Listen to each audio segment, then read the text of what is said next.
पिछले एक हफ्ते से हो रही लगातार बारिश के चलते कर्नाटक की राजधानी बेंगलुरु में बाढ़ का माहौल बन चुका है।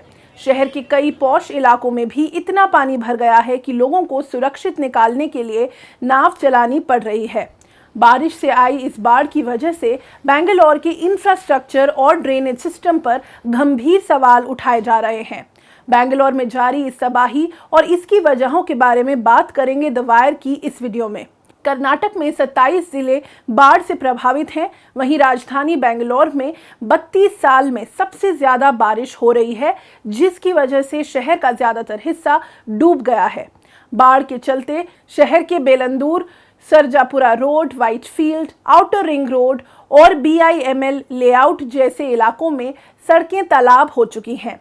बता दें कि इससे पहले 30 अगस्त को भी बेंगलुरु में भारी बारिश हुई थी और तब भी कुछ ऐसे ही हालात बने थे। शहर के अनेक झील, तालाब और नाले लबालब भर चुके हैं। निचले इलाकों में घरों में पानी घुस गया है, जिससे जनता को खास परेशानियों का सामना करना पड़ रहा है। कर्नाटका के मुख्यमंत्री बसवराज बोम्मई ने बेंगलुरु में आई बाढ़ से निपटने के लिए 300 करोड़ रुपए की राहत का पैकेज ऐलान किया है। बोम्मई ने एक बयान में ये भी कहा कि जारी किए गए फंड का इस्तेमाल सड़कों, ट्रांसफार्मर, बिजली के खंभों और स्कूलों जैसे बुनियादी ढांचों की मेंटेनेंस के लिए किया जाएगा।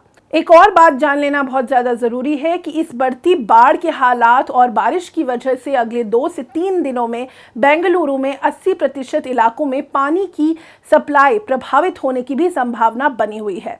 बेंगलुरु के अलावा पूरे कर्नाटक राज्य में भी स्थिति चिंताजनक बनी हुई है। कर्नाटक में अगले 5 दिनों में भारी बारिश होने का एक अलर्ट भी जारी किया गया है। मौसम विभाग के मुताबिक कर्नाटक में इस कहर के पीछे शीर जोन है, जो कि समंदर से 5 से 6 किलोमीटर की ऊंचाई पर बना हुआ है। हमने शहर की इंफ्रास्ट्रक्चर, ड्रेनेज सिस्टम की खामियों के बारे में एक एक्सपर्ट से बात की। आइए आपको सुनाते हैं। The floods that are affecting Bangalore and basically the city is reeling under unprecedented flooding, especially in the eastern part of the city, is being blamed on the rains. I mean, we have received unprecedented rains, no doubt. In the month of August, we got twice as much of the rain that is typically known to fall during August. But we also got a lot of rain in May, which doesn't rain as much at all, because that's a part of the summer season. But this year we got rains in May as well. So these are the type of extreme weather events that are expected when climate change impacts the planet. And what we are now seeing in Bangalore is a result of such impacts. And while that is true, does it have to flood? Not necessarily, because this is a city sitting 1,000 meters above sea level. It is drained well by 3 fantastic valleys.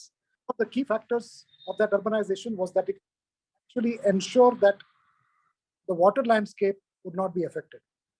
However, by the 70s, a lot of lakes were destroyed for various reasons, largely because of malarial epidemics and also for creating infrastructure and urban neighborhoods. But one major factor for draining these lakes was also that we could get water from the Kaveri. And that gave us a kind of an arrogance that since we are getting water from the Kaveri, we don't have to take care of the lakes. But this arrogance reached a hubristic pitch in the 1990s when the IT and BT corridors started developing. And what was predominantly, the peri-urban area of Bangalore was predominantly agrarian and horticultural and rich with wetlands, was transferred from that state into an urban state without absolutely any thought to what are the long-term consequences of the destruction of the wetlands. So as a result, we ended up seeing what we are seeing, not now, but we have been seeing it over a period of time. And that period is actually from the mid-2000s to now. And when corruption has become systemic to both land use changes and also public administration, and this corruption allowed for anybody to recklessly develop massive projects, be it the apartment variety or malls or this corporate, large sprawling corporate body, complexes. And the whole idea was that let's make Bangalore the world-class city. WeRock, or WeWork, BlackRock, were some of the major global corporations which came, but there was RMZ, Mantri, Salarpuria, you name it, Hiranandani, everybody started diving into Bangalore and picking up a piece of this and that farmland and turning it into whatever they wanted. As a result, all the water courses were blocked. Most of the 840 kilometers of canals were encroached, and the BBMP, the civic authority, foolishly went ahead and concretized it and constricted its space. So as a result, when it really rained so much, and this rain is also a bit of we must understand, when the heat wave swept across India, it also creates a situation where the warm air sucks in moisture from the sea. And perhaps that is why there is so much precipitation in South India across. It's not just Bangalore, but Bangalore being a metropolitan area is unable to deal with the intense rainfall, and the flooding is a natural consequence of it. In fact, there is no place for water to go anywhere, which is why it is the roads have turned into rivers, the canals have disappeared, and homes have become swimming pools. And it's terrible to see the condition of poor communities. The chief minister goes and talks about how he's going to redress the problems of the IT and BT sector, which is fine. But did he go to the slums? Did he go to the low-income neighborhoods? He's not even talked about it in the last 2 weeks. In fact, the rains have been coming for almost 3 weeks now. So here we are seeing a class consciousness and a disparity which is being played along class lines. And the impact is terrible on the poor communities, especially those who live hand to mouth.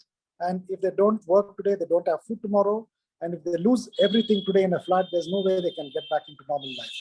And whatever they're losing today is, all they have. They don't have insurance packages, they don't have to claim. And so nobody's talking about it. And the media in particular has completely missed out this fact. So I think we are really seeing climate change affecting the poor the worst. The lack of civic consciousness, the lack of governance in Bangalore, and in that sense, the state of Karnataka. In fact, Karnataka has had terrible governance in the last few years, 3-4 years in particular. And this is showing up. And the chief minister cannot blame previous governments because he has had enough time. But instead, he passed on blame to previous governments. Of course, the previous governments are also responsible, including of his own party. And if you see all the MLAs and corporators we have, they're all people who at one point in their life were real estate brokers who have ill-gotten wealth, used it to buy their political space, and now they're using that political space to modify laws, modify rules and regulations to ensure that there's a free supply of land, regardless of environmental limits, ecological conditions, and social requirements. So this is the story which really is affecting Bangalore and flooding it.